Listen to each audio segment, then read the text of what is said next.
परी ने कहा। प्यारी सिंड्रेला, अब तुम फौरन दावत में पहुंच जाओ और हाँ देखो, रात 12 बजे से पहले तुम वापस आ जाना, क्योंकि उस वक्त मेरा जादू खत्म हो जाएगा। सिंड्रेला ने परी से वादा किया और शाही महल की तरफ चल पड़ी। महल में सिंड्रेला की बहुत तारीफें हुई, यहाँ तक कि सिंड्रेला की दोनों सौतेनी बहनों ने भी उसे नहीं पहचाना। कुछ देर बाद शहजादा सिंड्रेला के पास आया और उसे दावत दी कि वो मेरे साथ डांस करे।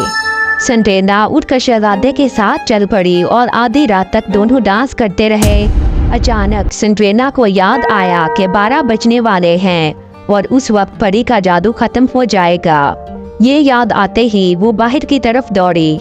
शहजादे ने सिंड्रेला को रोकने की बहुत कोशिश की, लेकिन वो ना रुकी।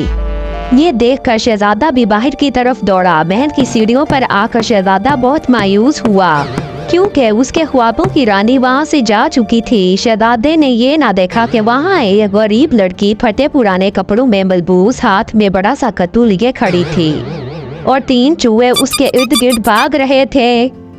दरअसल रात के 12 बज चुके थे और परी का जादू खत्म हो गया था। शहजादा मायूसी के आलम में महल के अंदर वापस जाने लगा तो उसे सीढ़ियों पर एक शीशे की तरह का नरमो नाजुक और खूबसूरत जूता नजर आया। उसने वो जूता उठा लिया। दूसरे दिन हर घर में लड़कियां बैठी उस खूबसूरत लड़की के बारे में बातें कर रही थी।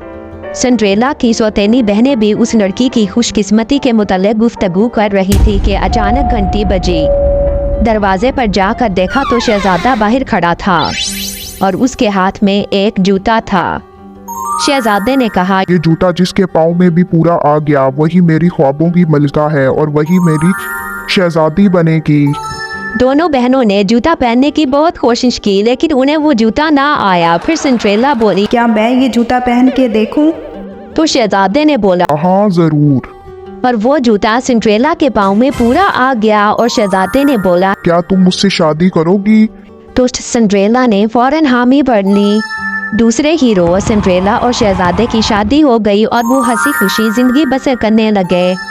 तो प्यारे दोस्तों, इस कहानी से हमें ये सबक मिलता है कि हमें किसी से हसद नहीं करना चाहिए और सबसे खुश अखलाकी से पेश आना चाहिए। हेलो फ्रेंड्स, अगर आपको मेरी ये स्टोरी पसंद आई हो तो मेरे चैनल को लाइक, शेयर एंड सब्सक्राइब ज़रूर करें। Thank you.